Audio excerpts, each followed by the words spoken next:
할렐루야. 하나님의 은혜 가운데 2025년 하반기 첫 번째 주일을 맞이하게 됐습니다.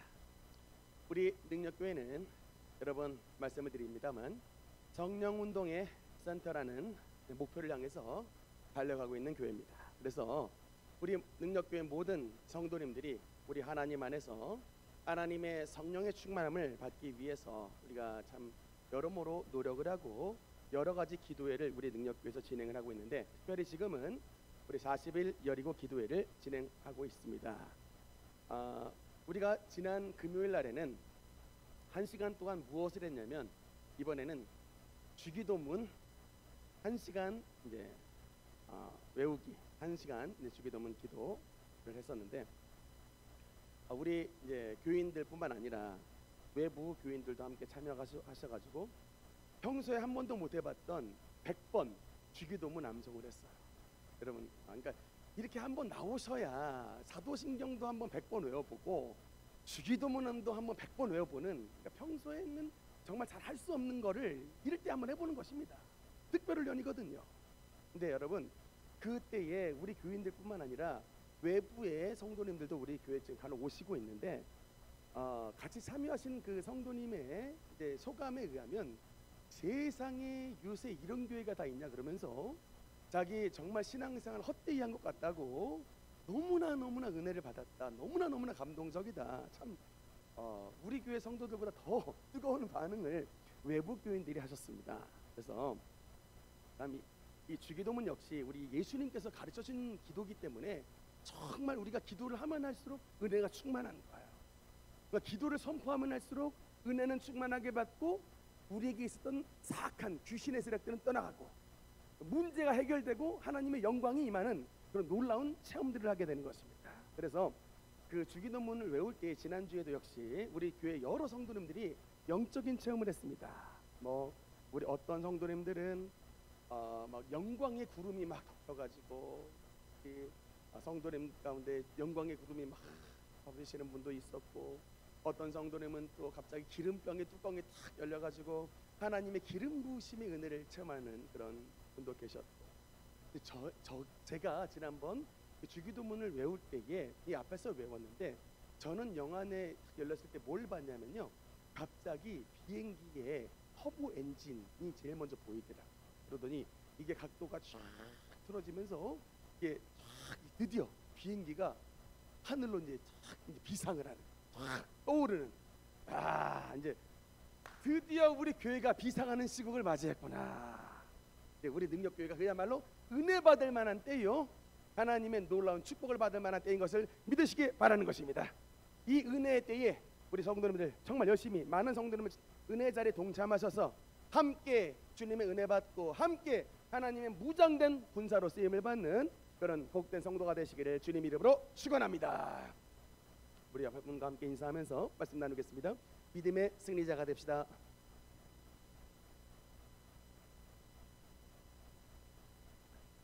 우리는 지금 계속해서 소아시아 7교회에 보낸 편지라는 주제로 요한계시록의 말씀을 나누고 있습니다. 아시아의 7교회 다시 한번 확인해 보겠습니다. 시작. 에베소, 서머나, 버가모, 두아디라, 사데, 빌라델비아, 라오디게아. 7교회인데 앞에 글자만 따면 뭐죠? 에서, 버두, 사빌라.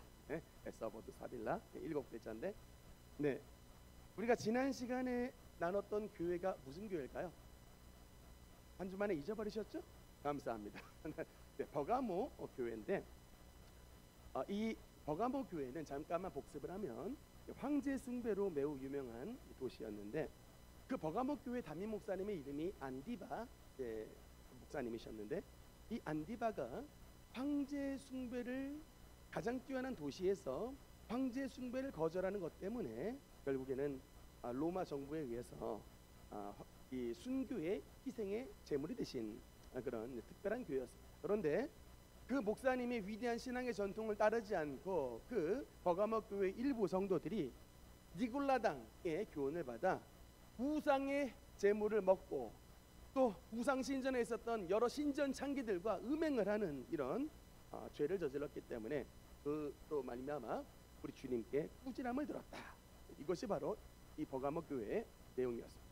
오늘은 이제 소아시아 7교회 가운데에 네 번째 교회인 두아디라 교회에 대해서 말씀을 나누겠습니다. 한번 따라합시다. 두아디라 교회. 두아디라 교회. 네, 이제 두아디라라는 도시가 어디에 있냐면 지도를 펴주셨는데 바로 저 지입니다. 지난 시간에 나눴던 버가모라고 하는 지역에서 이 동남쪽으로 대략 50km 정도 떨어진 위치에 있는 도시가 바로 이 두아디라인데, 그럼 이 두아디라 도시는요, 이 지난 시간에 나눴던 버가모 도시에 비해서 상대적으로 작은 도시입니다. 그래서 왜냐하면 이 버가모라고 하는 도시가 로마의 이 소아시아의 행정 수도의 역할을 하는 것이 바로 버가모였는데, 이 두아디라 도시를 제일 처음에 만들었던 목적이 뭐냐면 행정 수도 버가모를 방어하는 위성 도시로서 만들어졌대요.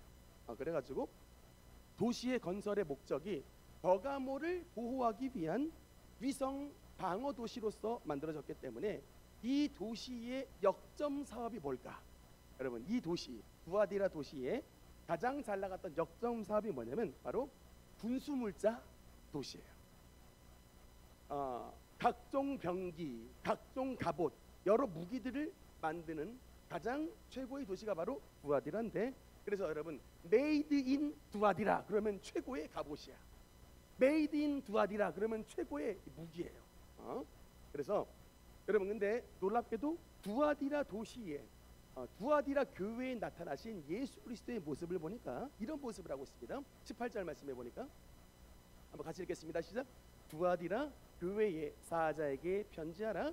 그 눈이 불꽃 같고 그 발이 빛난 주석과 같은 하나님의 아들이 이르시되. 그러니까 이게 뭐냐면 이 두아디라가 아까 뭐의 유명한 도시라고 말했죠? 군수물자, 군수품을 만드는, 무기를 만드는 유명한 도시이기 때문에 여러분 두아디라 교회에 나타나신 예수님의 모습은 전사로 보이신 거예요. 전사로.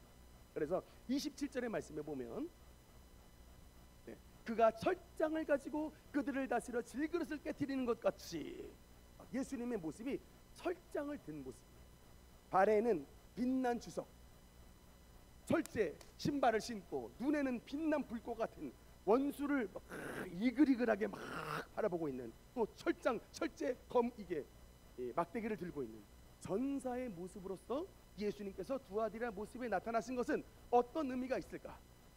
야 두아디라, 니들이 최고의 무기를 만드는 것 같고 최고의 무기를 만들어서 니들이 가장 강한 것 같지만 세상에서 가장 강하신 분은 예수 그리스도야 라고 말씀하신 것입니다.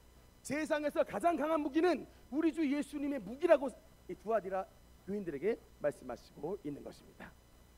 그래서 그 어떤 세상의 무기도, 그 어떤 장수도 하나님의 아들 예수 그리스도를 당해낼 수 없다. 이 예수님의 등장을 통해서 말씀을 하시고 있는 것입니다. 특히 여러분 이 두아디라 도시는 누구를 숭배했던 도시냐면 제우스의 아들 아폴로가 뭐죠? 태양신이죠. 이 태양신 아폴로를 섬기는 도시였습니다. 그래서 다시 18절 말씀에 보면, 다시 위에 18절 말씀에 보면 하나님의 아들이 이르시되 라고 하고 있잖아요. 이게 다 의미가 있습니다. 니들 두아디라는 아폴로를 신의 아들로 섬기고 있지만 아폴로가 신의 아들이 아니라 예수님이, 예수 그리스도가 진짜 하나님의 아들이라고 이 두아디라 교회에 나타나신 예수 그리스도의 모습을 통하여 메시지를 주시고 있는 것입니다. 그리고 한 가지 더, 이 두아디라시가 유명한 이유는 아까는 첫 번째는 군수물자를 만드는 곳이었는데 이곳이 바로 여러분 최고의 명품천의 생산지랍니다. 그래서 사도행전 말씀에 보면 두아디라 시에 있는 자색 옷감 장사로서 하나님을 섬기는 루디아라 한 여자가 말을 듣고라는 나오죠. 여러분 그 루디아가 있었던 출신지가 바로 두아디라입니다.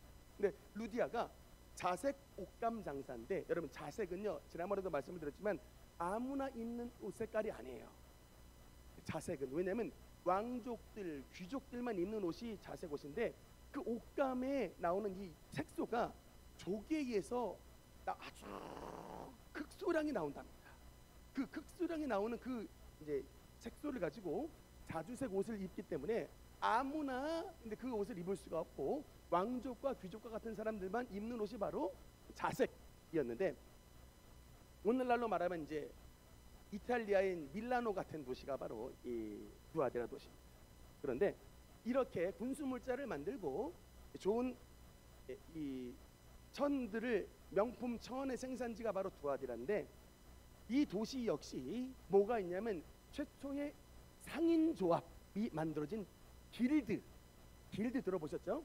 최초의 길드라고 하는 상인조합이 최초로 만들어진 자리가 바로 이 두아디라예요. 그래서 아시다시피 이 길드의 조건은 딱 한 가지입니다. 우상을 섬겨야 돼요. 이 길드 가입 행사가, 우리로 말하자면 프랜차이즈 가맹점을 내주는 행사가 어디서 하냐면 우상의 신전에서 하는 거예요. 우상의 신전에 와서 맹세해야 됩니다. 나는 우상을, 이 아폴로 신을 열심히 섬기겠습니다. 그리고 아폴로 신의 신전에 있었던 신의 딸이라고 불리는 신전 창기들과 잠자리를 같이 해야 돼요. 그래야 가입조합서를 내줍니다. 이것 못 받으면 뭐 명품천을 가지고 있든 뭐 군수물자 여러분이 장사 못하는 거예요.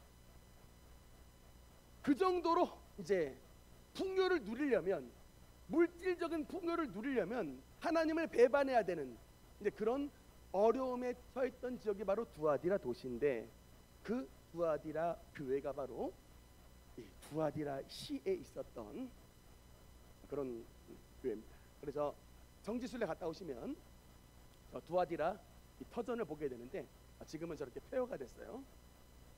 왜 그럴까?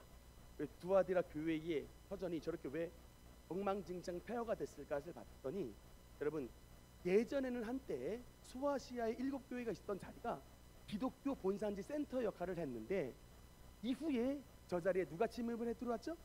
이슬람이 정복을 해 들어왔어요. 이슬람이 정복하고 난 다음에 일부러 기독교 유적지들을 저렇게 그냥 방치해 둔 거예요. 폐허로 무너지게 방치해 뒀습니다. 이유가 뭘까요? 누가 더 세다? 알라가 니들이 믿는 여호와보다 우리 신 알라가 더 세다라는 것을 보여주기 위해서 일부러 저렇게 방치를 해 두었습니다.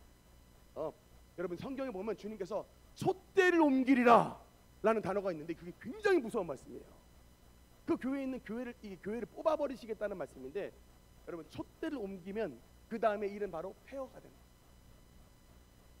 그러니까 우리 능력교회도 여러분 주님께서 내가 이들 성도들 정신 차리지 않으면 내가 촛대를 옮기리라 라고 여러분 경고의 말씀을 주시면 이거 정말 경천동지할 일입니다. 근데 첫사랑을 버린 교회, 세속화된 교회, 이런 교회들이 주님의 심판을 받기 때문에 우리는 주님께서 촛대를 옮기는 교회가 아니라 하나님이 만세토록 우리 능력교회를 보호해 주시고 만세토록 사랑해 주시는, 우리는 예수님 오실 때까지 부응하는 그런 능력교회가 되시기를 주님의 이름으로 축원합니다. 이제 두아디라 교회에게 우리 주님께서 하신 말씀을 보니까 제일 먼저 무슨 말씀을 하셨느냐? 주님께서 칭찬의 말씀을 하셨는데, 19절 말씀을 보니까 19절 한번 같이 읽겠습니다. 시작. 내가 내 사업과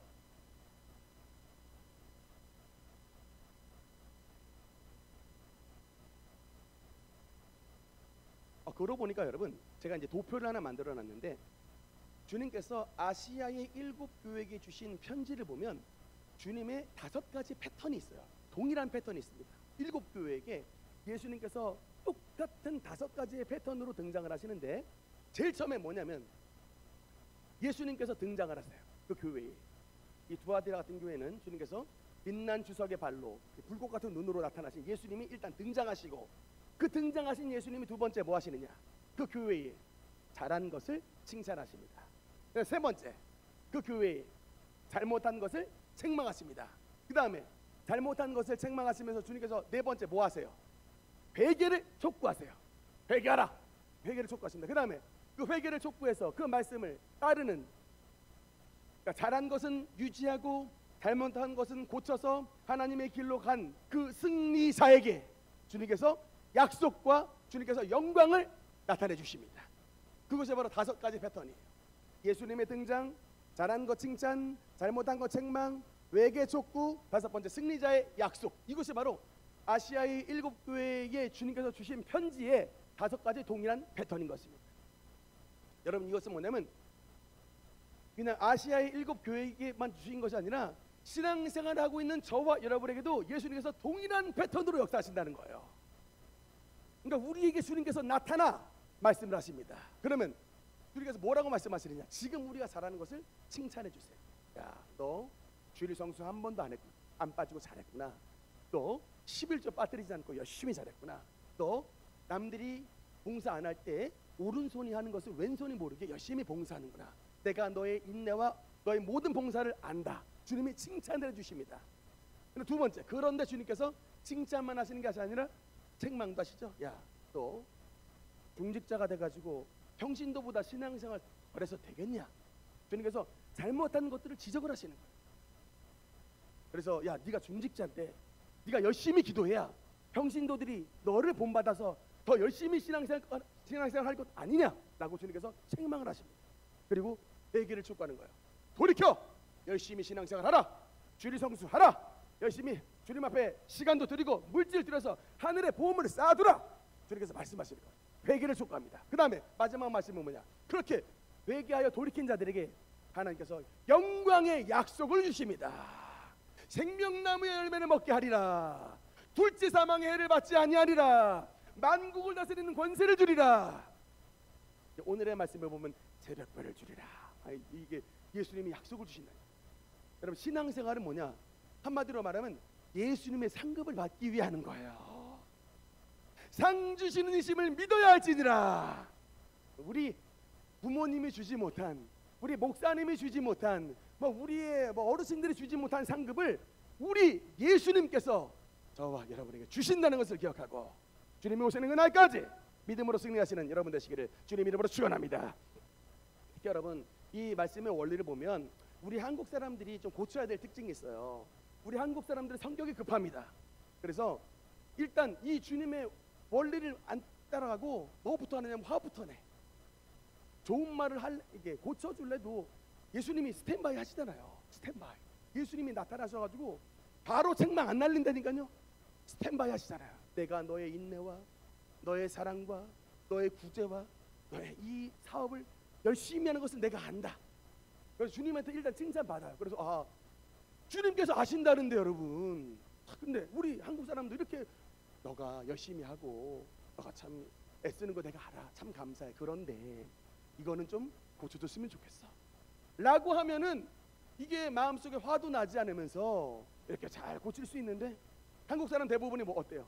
성격이 급해가지고 당신 때문에 그냥 되는 게 없다고 그냥 바로 독화살을 날리잖아요. 그냥 바로 그냥. 그러면 들을 일도 안 듣게 된다는 거죠. 그냥 그리고 고치면 좋게 되는데 고치지 않고 더 싸움이 되는 그런 일들이 있는데 우리 예수 그리스도의 말씀하시는 원리를 따라서 항상 칭찬과 좋은 말을 먼저 하고 고칠 것은 그 다음에 이어서 해서 덕을 이루는 우리 언어 생활이 되시기를 주님의 이름으로 축원합니다. 두아디라가 받은 칭찬의 내용은 어떤 것이냐? 19절 말씀 다시 한번 보니까 한번 읽겠습니다. 시작. 내가 내 사업과 사랑과 믿음과 섬김과 인내를 아노니 내 나중 행위가 처음 것보다 많도다. 여러분, 어디에 동그라미를 치시면 아노니에 동그라미를 치시면 돼요. 뭐냐? 여러분, 예수님은 아세요. 예수님은 아신다니까. 우리의 은밀한 중에 주님 앞에 드리는 간구와 다른 사람 다 몰라줘도 주님 앞에 드리는 헌신과 교회 어떻게 돌아가는지, 교회가 어떻게 청소가 되는지, 교회가 어떻게 밥이 만들어지는지, 교회가 어떻게 차량이 운행이 되는지, 누가 강단 꽃꽂이를 했는지 여러분 다 몰라줘도 우리 예수님은 아노니. 내가 안다는 거예요. 너의 모든 헌신을 안다는 것입니다. 내가 기억한다는 거예요. 여러분, 말이 더 필요합니까? 예수님께서 알고 그 모든 희생과 헌신을 주님께서 인정하신다는 거예요. 예수님이 도장 찍으셨다는 것입니다. 예수님이 이름 도장을 꽝 찍어 주셔서 너의 헌신을 내가 인정한다.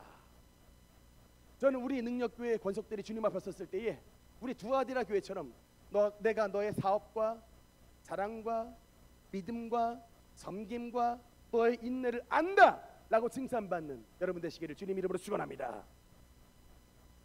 보통 우리 성도님들 보면 그렇게 세상 일에는 열심인데 교회가 오면은 배터리가 떨어진 분들이 많아요. 저는 여러분 가끔 여러분의 이걸 좀 변화를 좀 촉구하고 싶은데, 저도 옛날에 세상에 나가면 노래방 죽돌이였기 때문에 그 한때 마이크를 많이 잡고 막 불렀거든요. 우리 성도님들 그냥 세상 나가서 노래방 마이크 주어지면 그냥 막 크게 부르고 막 감정 섞어 부르고 트로트 부르면 막 눈물 섞어 부르는데, 아니 교회 와가지고 찬양을 하라 그러면 어떻게 그냥 붕어 잎마냥 뻥끗뻥끗만 하시는 분이 있습니까? 마음이 너무 안타까워. 좀 여러분, 그러니까 주님의 사랑을, 주님을 향한 에너지를 좀 찬양으로 마음을 실어서 좀 불러주시기 바랍니다. 잘 부르란 얘기가 아니에요.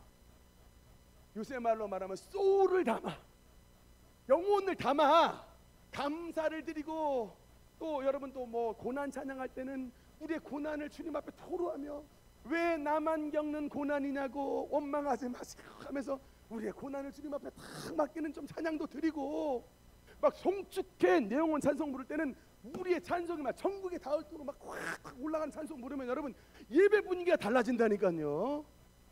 근데 그냥 교회 와가지고 배터리 다 떨어져가지고 벌써 잠잘 준비하시고 그냥 눈도 킁해가지고 이러, 아니 뭐 처음은 그러실 수 있는데 좀 신앙생활 5년 하셨으면 좀 바뀌어야죠.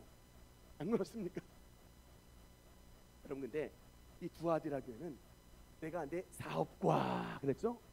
여러분, 이 두아디라 교회가 예수님께서 사업을 알고 인정한다 그랬어요. 이 사업이 뭘까? 두아디라 교회에서 장사를 한 사업이 아니고, 여러분 성경에서요 신앙생활을 경제 용어를 사용해요. 달란트 비운 있죠? 시장에 가서 남겼다. 여러분 신앙생활은 예수님께서 가끔 경제 용어를 동원해서 하십니다. 그런데 사업을 아노니라고 말한 것은 작게 시작한 교회였는데 하나님의 교회 사업이 충만해져 가지고 교회가 부흥했다는 거예요. 그러니까 작은 교회로 시작했지만 우리 예수님께서 인정하실 정도로 교회가 성장했다는 것입니다. 여러분, 예수님은 우리 교회 성장에 관심이 있으세요. 어떤 목사님은 뭐 양은 별로 안 중요하고 질만 중요하다 말하는데 여러분 아닙니다. 여러분 사업터의 영업 매출 봐요 안 봐요? 사업의 분기점이 제일 중요한 게 매출액이잖아요. 그게 단순히 질만이 아니라 사업터가 성장한다고 하는 것은 매출액 수가 올라간다는 것입니다. 여러분 교회가 살아있다라고 하는 것은 많은 성도가 몰려 들어와야 되는 거예요. 할렐루야. 이번 정말 우리 능력교회 두아데라 교회처럼 주님의 인정을 받는 너의 사업을 한다. 외형적으로도 성장했다. 그런데 사업이 먼저 나왔지만 외형적으로도 성장했지만 내적인 요소, 두 번째로 나오는 사랑과 믿음과 섬김과 인내까지 갖춰졌던 거예요. 두아데라 교회는 뭐였다? 그러니까 겉으로도 성장하지만 내적으로 질적으로도 사랑과 믿음과 섬김과 인내의 중요한 덕목에도 주님을 기쁘시게 하는 교회였다는 것이죠. 그런데 여러분 한 가지 더 중요한 포인트가 뭐냐면, 짧게 말씀했지만 내 나중 행위가 처음 것보다 많도다. 한마디로 말하면 두아디라 교회 뭐다? 성장하는 교회입니다. 발전하는 교회입니다. 여러분 학창 시절 다 지내왔지만 선생님이 가장 칭찬하실 때가 언제예요? 선생님이 갑자기 막 칭찬하실 때가 언제예요? 시험 못 봤던 애가 갑자기 성적이 쫙 점프했을 때 선생님 아주 스마일 되시죠? 야, 그 이유가 뭘까요? 이유가 뭐예요? 성적 올리기가 쉽지 않다는 것이죠. 성적이 내려가는 건 쉬운데 성적이 올라가는 건 쉽지 않습니다. 제가 우리 17 기도회 기간 동안 우리 아이들 학생들이 시험 기간이었기 때문에 아이들 좀 지켜봤어요. 뭐 나름대로 또 경쟁하느라고 뭐 늦게까지 공부한다는 소문이 제 귀에 들려왔습니다. 그러니까 남 잘 시간에 똑같이 자고 남 놀 시간에 똑같이 놀면 성적이 안 올라가니까, 성적이 올라가서 남들보다 잘 보려면 여러분 성장하려면 잠 줄이고 애써야죠. 신앙생활도 여러분 발전하기가 어려워요. 제가 오래도록 지켜봤는데 신앙생활은 여러분 마치 그냥 냇가 위에 떠 있는 배처럼요, 가만히 냅두잖아요. 냇가 위에 떠 있는 배처럼 가만히 냅두면 뒤로 물러갑니다. 신앙생활은요, 이거 우리가 거슬러서 올라가려면요, 이 흘러 내려오는 이 물줄기보다 더 세게 노를 저어야, 세상의 물줄기보다 더 세게 노를 저어야 성장하는 거예요. 우리는 이미 어둠 세상 속에 살고 있기 때문에 가만히 있으면 퇴보하는 것입니다. 가만히 있으면 눌리는 거예요. 그러니까 옛날에는 성령 충만했는데 시간이 지나고 보니까 그 영성을 다 까먹었어. 왜 그러냐? 우리가 살고 있는 이 세상이 어둠이기 때문에 그래요. 부지런히 주님의 밝은 빛을 받아서 그 빛을 받아가지고 세상의 어둠을 몰아내야 우리가 하나님의 빛의 사람이 되는데, 한때 성령 충만함 받고 한때 빛을 받았는데도 가만히 그냥 그 이후에 이제 됐지라고 생각하니까 미끄러져가는 거죠. 그런데 이 두아디라 교회는 감사하게도 처음 것보다 나중 행위가 더 많은 발전하는 교회였다는 것입니다. 우리 모든 성도님들이 우리 하나님 안에서 믿음의 진보가 나타나 처음 것보다 나중이 더하도다 라고 말씀을 듣는 우리 모든 성도가 되시기를 주님 이름으로 축원합니다. 목사님 설교가 점점 더 좋아져요. 이런 말씀을 들으면 이게 감사한 거예요. 장로님 기도가 점점 더 은혜롭습니다 라고 들으면 이게 더 좋은 거예요. 그것이 바로 두아디라 교회 성도들이 가지고 있는 신앙이었다. 현재에 만족하지 않고 전진, 또 전진하여 약속의 땅 가나안 땅까지 가는 그날까지 우리 주님 앞에 최선을 것을 드리겠다라고 하는 목표를 가진 사람이 이런 발전하는 신앙을 가지게 되게 되는 것입니다. 할렐루야. 그런데 안타깝게도 이 두아디라 교회 가운데 어떤 성도들이 또 있었느냐 말씀해 보니까 20절 주님의 책망의 말씀이 나옵니다. 20절 말씀 한번 읽겠습니다. 시작. 그러나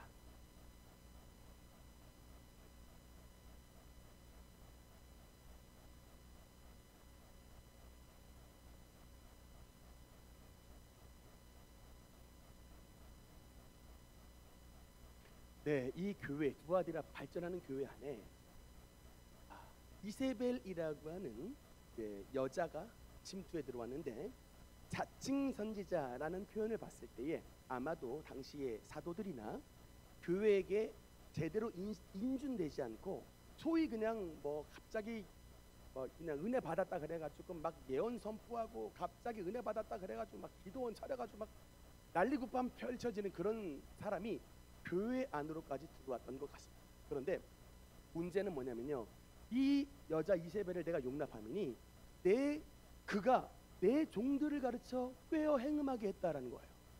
이 여자가 얼마나 대단했던지 그냥 평신도 그룹만 꿰인 게 아니라 누구를 꿰었다고요? 주님의 종들을, 내 종들을 꿰어 행음하게 했다는 겁니다. 그래서 이 이세벨이 누군가라고 했을 때에 아마도 추정컨대 이 여자라는 단어를 봤을 때 귀네라는 단어예요. 그러니까 이게 뭐냐면요, 여사라는, 우리 여사님 하면 여자를 높이는 호칭이죠. 여사님하고 부르는 이게 그 호칭입니다. 예수님께서도 예수님의 어머니 마리아를 여자여라고 불렀을 때 바로 그 호칭입니다. 귀네, 귀나이. 이게 그래서 여자 이세벨이라는 표현을 봤을 때 아마도 이 여인은 그냥 평범한 여인이었다기보다는 당시 두아디라 신하 소아시아의 굉장한 고위 관리의 부인이었던 것으로 보입니다. 굉장히 유력한 사람으로, 그래서 유력한 사람의 부인이었기 때문에 수많은 유력자들을 잘 알고 있는 그런 사람인데, 아마도 학자들의 표현에 의하면 이 사람이 이방 신전에 있었던 사람이었는데, 그가 무슨 계획으로 교회 안에 침투해 들어왔는지, 교회 안에 침투해 들어와서 주의 종들을 가르치는데, 여러분 이 내용은 딱 똑같아요. 지난번에 했던 니골라당 발람의 교훈, 이세벨의 교훈이 딱 똑같습니다. 똑같잖아요. 내 종들을 가르쳐 꿰어 행음하게 하고 우상의 제물을 먹게 했다. 지난번에도 발람 그 얘기도 똑같고 니골라당의 교훈도 마찬가지로 우상 숭배 빠지게 하고 행음하게 했다는 건데, 이세벨도 마찬가지입니다. 그러니까 이게 아마도 당시의 헬라주의의 영향을 받아서 우리 오후에 참여하신 분들은 영지주의 이단에 대해서 이미 이제 귀에 못이 박히게 많이 들었습니다. 여러분 영지주의 이단 제가 말씀드렸죠? 헬라 철학은 뭐예요? 영지주의 이단은 뭐냐면 이원론입니다. 딱 간단해요. 영은 선하고 육은 악하다는 거예요. 그래서 영은 선하고 육체는 원래부터 악하기 때문에 네가 거듭났다라고 하는 것은 네가 영원히 거듭난 것이고 천국 갈 때는 영만 천국에 가기 때문에 어차피 몸은 악해. 어차피 몸 자체는 악하기 때문에 그냥 악한 몸 세상에 둥글고 이방 신전 가서 우상의 재물 먹고 신전 장기랑 잠자리 가져도 너의 구원의 하등에 영향이 없다라고 가르치는 거예요. 그게 여러분 얼마나 초대교회 안에 달콤한 말입니까? 왜냐? 두아디라 교회 성도들이 길드를 들어가고 싶잖아요. 솔직히 옷감 팔고 싶고 무기 팔아가지고 여러분 경제생활 하고 싶잖아요. 예수님 믿는다는 이유 때문에 우상숭배 안 가가지고 길드 못 들어가서 지금 장사 못 하고 있는데 갑자기 여자 선지자 이세벨이 들어와가지고 그렇게 해도 괜찮다는 거예요. 하나님이 그렇게 해도 용서해 주신다는 거예요. 그렇게 살아도 천국 간다는 거예요. 우상 재물 먹어도 우상에게 절해도 이방 신전하고 그냥 신전에 가서 신전 창기들과 잠자리 해도 구원에 하등의 지장이 없다라고 가르치는 겁니다. 그 말에 그냥 주의 종들이 은혜 받아가지고 그렇게 가르치다 보니까 두아디라 교회의 성도들이 배교자들이 많이 등장을 해가지고 교회 안에 수많은 어려움들이 일어났습니다. 참 제가 이것을 보면서 한 가지 느낀 것이 있는데 사람들마다 두 가지 방향으로 볼 수가 있어요. 하나는 다정다감한 사람이 있습니다. 다정다감한 사람의 특징이 뭐예요? 사랑이 많아. 그리고 다정다감하기 때문에 남들을 배려해. 이게 좋은 장점이죠. 말하자면 두아디라 교회가 다정다감한 교회예요. 사랑이 많고 인내가 많고 그야말로 용납해주고 보듬어주는 사랑이 많은 교회.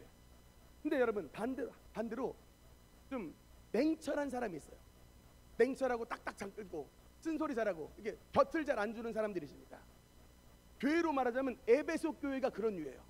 딱 판단해가지고 잘못된 사람들은 딱 지적하고 이단들 걸러내고 이 철벽 치는 형들이 있어요. 이 철벽 치는 형들의 단점이 뭡니까? 다정다감하지 않은 사람들의 단점은 그냥 약간 좀 셀피시하고 또 남들에게 상처를 주는 면이 있어요. 그런데 여러분 장점이 뭐예요? 이런 분들의 장점이 뭐예요? 다정다감하지 않고 탁탁 잘 끊는 사람들의 장점이 뭐예요? 시험에 유혹에 덜 빠져. 유혹에 덜 빠지는 거예요, 이분들. 근데 반대로 사랑이 많고 다정다감해서 돌봐주다가 여러분 유혹에 빠지는 분들이 많아. 요새 뭐 초등학교 동창회 여러분 그게 막 불륜의 온상이 된다는 얘기를 제가 최근에 전화 들었는데 처음부터 그렇게 한 게 아니에요. 그냥 동창 얘기 들어보니까 남편하고 문제가 많대던데 자녀들이 속색인되는데 경제적으로 어렵다는데 오늘따라 왜 이렇게 생각이 날까 그러면서 좀 도와줘야겠지 이러면서 도와주는 거예요. 도와주는 행위 자체는 문제가 안 됩니다. 도와줄 수 있죠. 그런데 이 도와줌이 이게 여기서 도가 지나쳐 버리면 이게 잘못하다간 유혹과 죄의 길로 들어설 수 있는 문을 열어주게 되는 거예요. 그러니까 성격이 다정다감한 성격인 분들 이것을 조심하셔야 돼. 두아디라 교회가 여러분 사랑 많고 인내 많고 믿음이 많은 좋은 교회였고 성장하는 교회였는데 왜 이세벨을 받아줬느냐는 거예요. 저분도 그냥 우리가 받아줘가지고 회개했다는데 우리가 받아주지. 그냥 검증하지 않고만 받아주는 거예요. 예수님을 믿으면 좋으니까. 여러분 거룩 없는 회개는 회개가 아닙니다. 거룩 없는 회개는 회개가 아닙니다. 오늘날 우리 초대교회가 우리 능력교회가 초대교회의 정신을 본받아야 되려면 이 거룩을 유지해야 되는 거예요. 거룩을 유지해야 됩니다. 제가 우리 요새 이제 깨어있는 교회들이 그 거룩한 방파제 운동을 많이 하는데 거룩한 방파제가 우리 대한민국의 교회들을 대한민국의 다음 세대를 동성애로부터 지키겠습니다 라고 하는 이런 운동들을 하는데 그 반대편에 있는 여러분 동성애자들이 그리스도인들이 많은 거 아세요? 동성애자들이 기독교인들이 많은 거 아십니까? 통계에 의하면 동성애자들의 40%가 기독교인이라고 해요. 동성애자들의 40%가 기독교인이라고 해요. 근데 여러분 그분들은 어느 교회 가냐? 무지개 교회를 가요.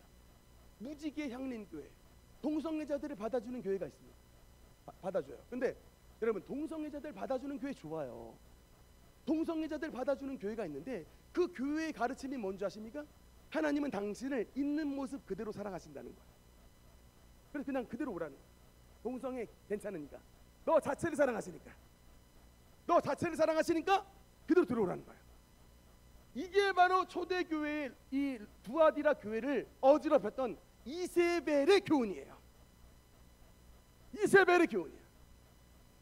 그래서 여러분, 구약시대 아합의 부인이었던 이세벨이 선지자 엘리야를 비롯한 수많은 기독교인들을 그야말로 잡아 죽였던 것처럼 이 교회 안에 들어왔던 영적 여자, 이 자칭 선지자 이세벨을 통하여 주님의 교회가 무너진다는 거예요. 아직까지는 여러분, 우리 한국 교회는 지금 덜한데 영국 교회는 여러분, 이 동성애의 파고를 못 넘었어요. 문을 열어줬어요. 있는 모습 그대로 살아가십니다. 그랬더니 여러분, 교회가 무너졌어요. 교회가. 그래서 여러분, 지금 우리가 한국 교회가 거룩한 방파제 하고 있는 게 뭐냐면 절대 다음 세대의 동성애 문을 열어주지 않겠다는 거예요. 회개하고 교회 들어오라는 거예요. 회개하고 교회 들어와. 회개하지 않으면 문 열어주지 않겠다는 거예요. 할렐루야. 여러분, 부하디라 교회에 통해서 주님께서 말씀하시고자 하는 것이 뭐냐? 회개 없는 신앙은 주님께서 기뻐 받으시지 않는다는 것입니다.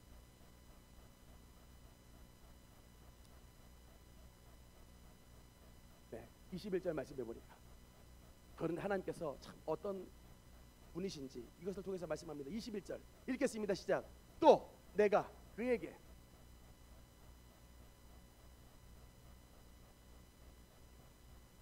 여러분, 하나님은 선하신 분이기 때문에 아무리 악인이어도 기회를 주세요. 여러분, 왜 애굽의 재앙이 10가지의 재앙이 있는 줄 아십니까? 하나님이 한 방에 도륙내 버리시면 되는데 10번째 재앙 그냥 파이널 그냥 블로우를 날려버리면 되잖아요.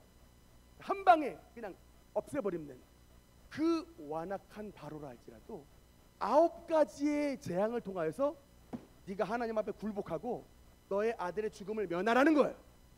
회개하고 돌아와서 빨리 나의 이스라엘 백성들을 풀어줘서 아들 죽음 당하지 말고 환난을 명하라고 회개하라고 주님께서 기회를 주시는 거예요.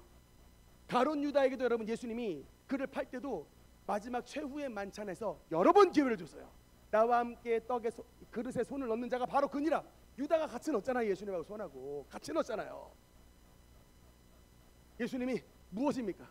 그 세족식의 자리에 유다의 발을 씻겨줬잖아요. 뭡니까? 내가 너의 발을 씻겨줬고 내가 너에게 이렇게까지 알려줬으니 그 사망의 길을, 배반의 길을 걸어가지 말라라고 계속 기회를 줬잖아요. 우리가 지옥에 들어가는 건 뭐냐면 여러분, 주님께서 주신 기회를 놓쳐서 그래요. 오늘 여러분에게도 지금 기회를 주신 것입니다. 이 말씀을 듣고 회개하여 주님의 나라에 들어오라고 전 목사의 말씀을 통하여 기회를 주신 것입니다. 회개할 기회를 주신 거예요. 예수님께서는 이 음녀, 이 교회를 무너뜨린 음녀 이세벨이라 할지라도 회개할 기회를 주셨습니다. 그런데 문제는 이 음녀 이세벨은 끝까지 자기의 음행을 회개하고자 하지 아니하였도다. 결과가 어떻게 됩니까? 다음 말씀 22절에 보니까 22절 23절 한번 읽겠습니다. 시작. 볼지어다 내가 그를 침상에 던질 터이요 또 그와 더불어 간음하는 자들도 만일 그의 행위를 회개하지 아니하면 큰 환난 가운데 던지고 또 내가 사망으로 그의 자녀를 죽이리니. 아멘. 여러분, 이게 하나님이 경고의 말씀을 하실 때는 무섭게 말씀하세요. 에베소 교회에게는 촛대를 옮기리라 라고 주님께서 경고의 말씀을 주셨는데, 지금 이 이세벨 때문에 교회가 무너졌기 때문에 이 이세벨에게 주님께서 회개하지 않으면 이 경고의 말씀을 주시는데 뭐냐? 22절의 말씀을 보니까 내가 그를 침상에 던질 터이요. 여러분, 질문하겠습니다. 침상에 던진다는 말이 뭘까요? 침상에 던진다. 맞습니다. 이 침상은 병상이에요. 너 이렇게 내 교회를 병들게 했지. 너 내 교회를, 사랑하는 나의 교회를 병들게 했지. 내가 너를 침상에 던져서 다시는 그 침상에서 일어나지 못하게 만들 터인데 너뿐만 아니라 너의 자녀도 죽는다. 이 자녀는 누구냐면 이세벨의 교훈을 따랐던 그의 제자들입니다. 목사들, 타락한 변질된 목사, 이세벨 파에 섰던 변질된 목사들, 너도 죽는다는 거예요. 너도 같이 죽는다. 여러분, 하나님께서 때로는 우리에게 은총을 베푸실 때 여호와 라파, 나는 너희를 치료하는 여호와임이니라, 치료로서 주님의 은총을 나타내십니다. 반대로 하나님께서 우리에게 징계를 나타내실 때, 우리를 벌하실 때 우리에게 병을 보내가지고 침상에 던지는 일이 발생해요. 너뿐 아니라 너와 너의 자녀들이 병상에서 죽는다. 왜? 주님의 몸된 교회를 병들게 했기 때문에. 아직 우리에게는 여러분 생명이 있고 아직 우리의 목숨이 붙어 있습니다. 오늘 우리 성도님들 주님 앞에 회개하여 우리가 아직 사람들이 알지 못하는 은밀한 죄까지 주님 앞에 돌이켜 회개하여 병상에 던지리니 침상에 던지리니 환난이 아니라 하나님의 축복으로 우리의 삶을 살아가시는 저와 여러분 되시기를 주님 이름으로 축원합니다. 결론의 말씀입니다. 주님께서 마지막 영광으로 이 두아디라 교회 성도들에게 주시는 하나님의 약속이 있는데 24절 말씀해 보니까 24절 25절 한번 읽겠습니다. 시작. 두아디라에 남아있어 이 교훈을 받지 아니하고 소위 알지 못하는 너희에게 말하노니 다른 짐으로 너희에게 지을 것은 없노라.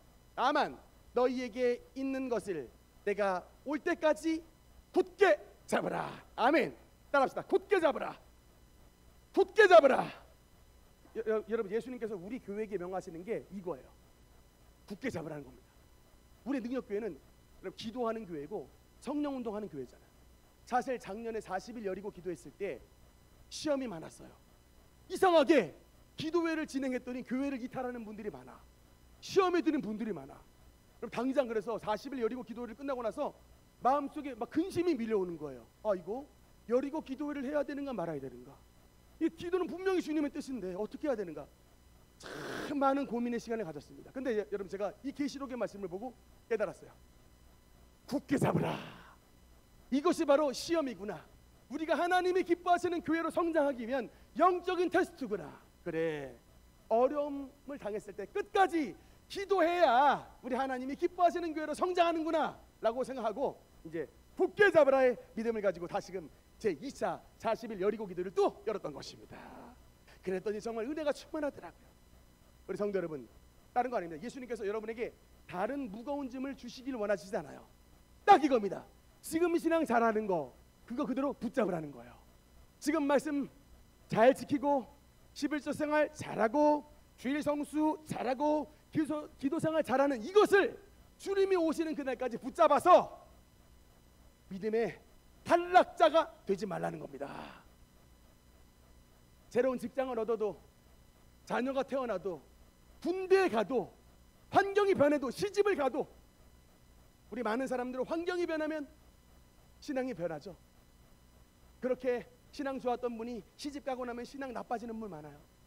그렇게 신앙 좋았던 우리 청년들이 군대 가면 신앙이 바뀌는 분들이 많습니다.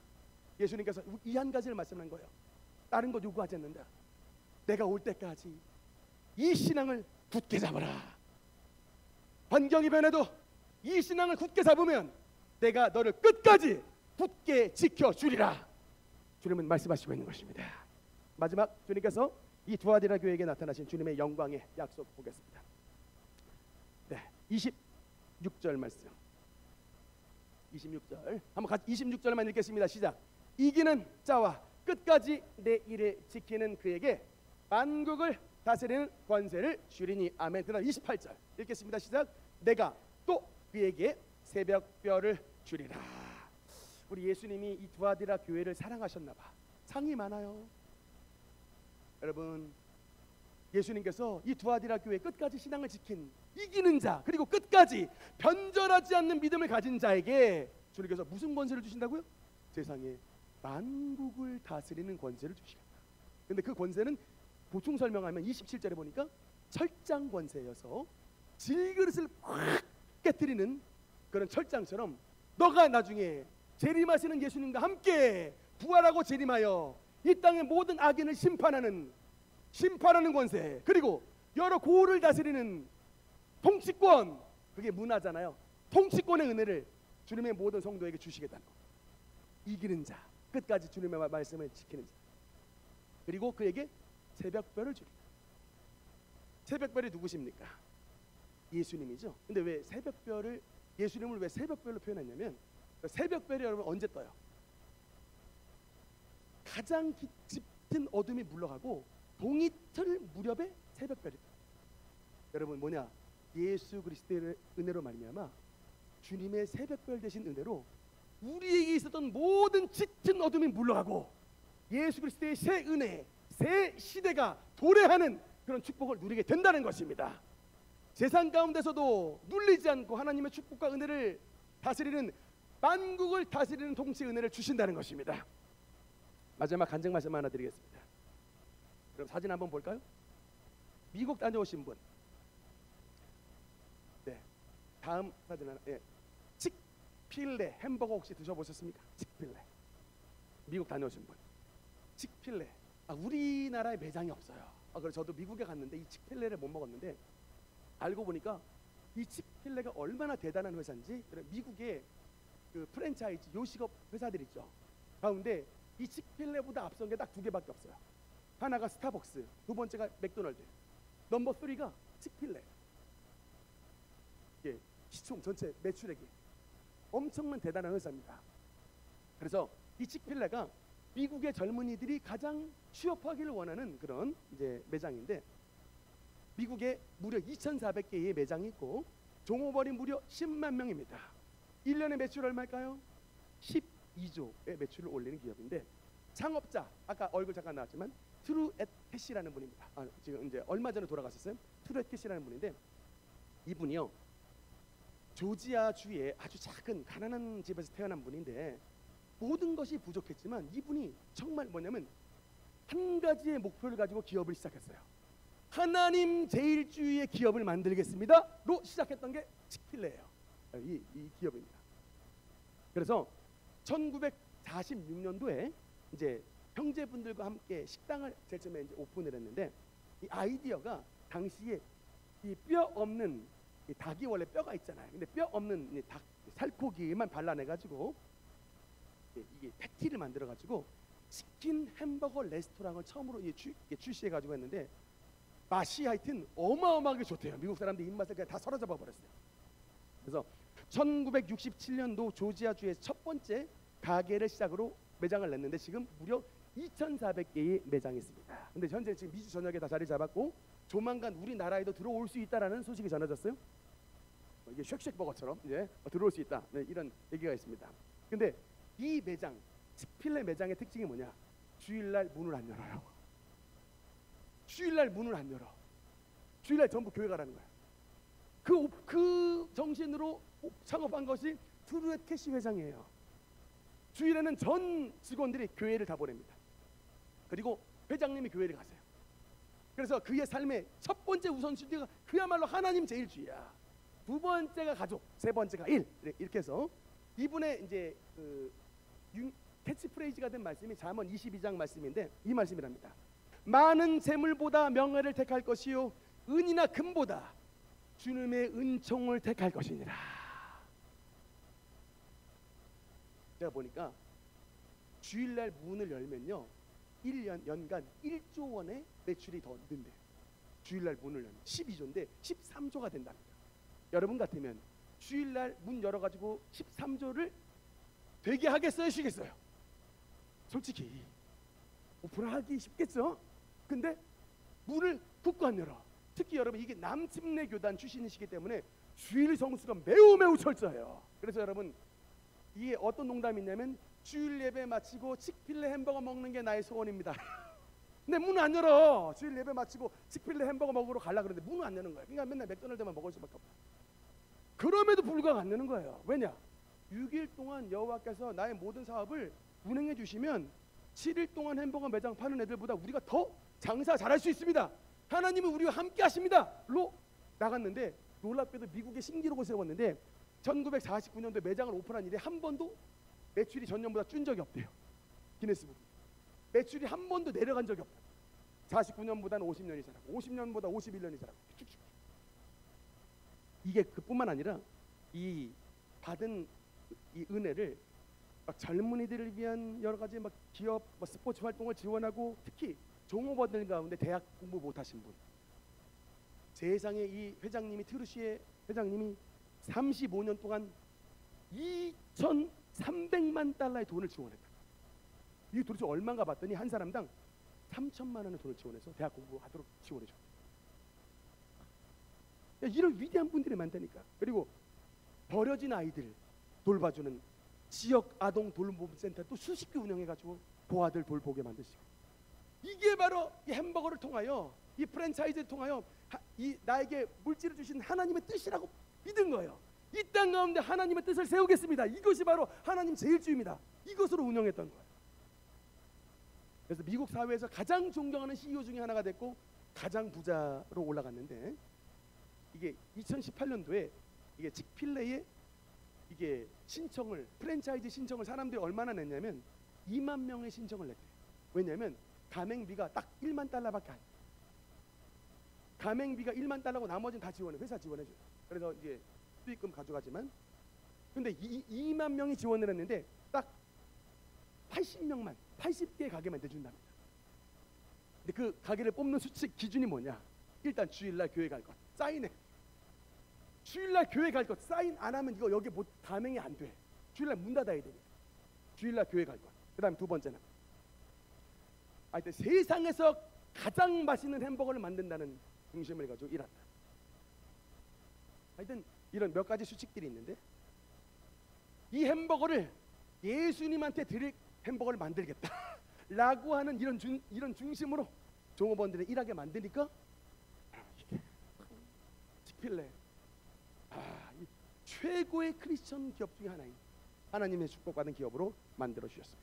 얼마 전 이 햄버거 회사의 회장님이셨던 이제 드루시의 회장님 돌아가셨는데, 이때에 그 지미 카터 대통령이 그 장례식에 참여해가지고 그의 죽음을 애도하며 언론과의 인터뷰에서 이렇게 말씀을 남겼어요.